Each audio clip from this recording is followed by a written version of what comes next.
उच्चारण कर पंचगव्य प्राशन करे, किंतु बिना मंत्र पढ़े पंचगव्य प्राशन करें। अतः श्री ऋषि पंचमी व्रत कथा। एक बार श्रुताश्व ने ब्रह्मा जी से कहा, हे पितामह, कृपा कर मुझे नारी जाति से उद्धार एवं सर्व सुखों का देने वाला कोई उपाय समझाइए। तब ब्रह्मा जी बोले, हे राजन, मैं आज तुम्हें नारी जाति के उद्धारक, समस्त पापों को नष्ट करने वाले, मनोवांछित फल देने वाले व्रत के संबंध में बताता हूँ। भाद्रपद शुक्ल पक्ष की पंचमी के दिन संपूर्ण विधि विधान से जो नारी इस व्रत को करती है उसको अभीष्ट फल प्राप्त होता है।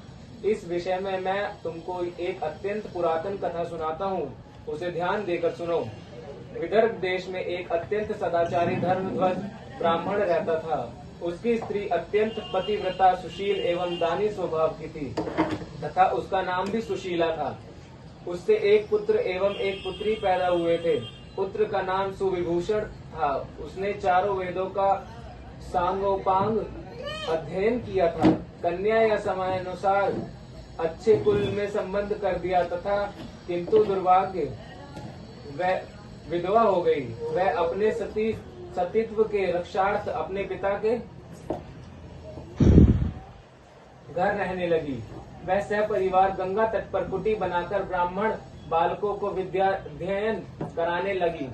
एक दिवस माता पिता की सेवा करके कन्या शीलाखंड पर शयन कर गई। रात भर में उसके शरीर में कीड़े पड़ गए। सुबह जब ब्राह्मण के कुछ शिष्यों ने उस कन्या को इस दशा में देखा तो उसकी माता सुशीला को सूचित किया कि माता चलकर गुरुपुत्री को देखिए। गुरु पत्नी ने जाकर उसे देखा। देखते ही सशंकित हो विलाप करने लगी तथा पुत्री को उठाकर ब्राह्मण के पास लाई। ब्राह्मण भी पुत्री की दशा देख अति विस्मित हो दुखी हुए। तब ब्राह्मणी ने हाथ जोड़कर कहा, महाराज, मेरी पुत्री के शरीर में कीड़े पड़ने का क्या कारण है?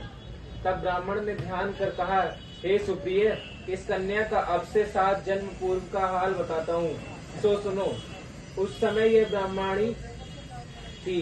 तब रजस्वला होते हुए भी घर में तमाम बर्तन भोजन सामग्री छू ली।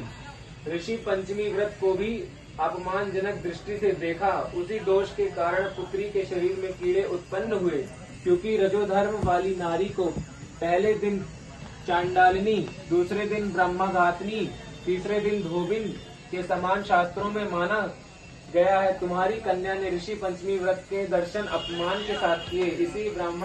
इसने ब्राह्मण कुल में जन्म पाकर भी दोष मुक्त न हुई। तब सुशीला ने कहा, महाराज, इस उत्तम व्रत का इस कन्या के समक्ष विधि पूर्वक वर्णन कीजिए, जिससे समस्त सांसारिक प्राणी लाभ उठा सकें। ब्राह्मण बोले, हे सहधर्मिणी, यह व्रत भाद्रपद मास की शुक्ल पक्ष की पंचमी के दिन किया जाता है। पंचमी के दिन किसी नदी तथा जलाशय में स्नान करके व्रत को धारण कर सायंकाल के समय सप्त ऋषियों का पूजन विधि विधान के साथ करना चाहिए। भूमि को गौ के गोबर से लीपकर शुद्ध करना चाहिए। वहाँ अष्टदल कमल बनाकर नीचे सप्त ऋषियों की स्थापना कर प्रार्थना करें। महर्षि कश्यप, अत्रि, भारद्वाज, विश्वामित्र, गौतम, जमदग्नि, वशिष्ठ महर्षियों की स्थापना कर आचमन, स्नान, चंदन, फल, फूल, दीप, नैवेद्य आदि से पूजन कर व्रत की सफलता की कामना करनी चाहिए। इस व्रत को करके उद्यापन भी विधि पूर्वक करना चाहिए। चतुर्थी के दिन एक बार भोजन करके पंचमी के दिन व्रत आरंभ करें। सुबह किसी नदी अथवा जलाशय में नित्य क्रम से निवृत्त होकर दातून करें, स्नान करें। गौ के गोबर से लीप का सर्वतोभद्र चक्र बनावे, उस पर कलश स्थापित करें। कलश के कंठ में नवीन वस्त्र बांधें। पूजा सामग्री एकत्र कर अष्टदल कमल पर सप्त ऋषियों की प्रतिमा स्थापित करें। फिर षोडशोपचार से पूजन कर रात्रि की पुराण आदि ग्रंथों का श्रवण करें। विशेषकर शिव पुराण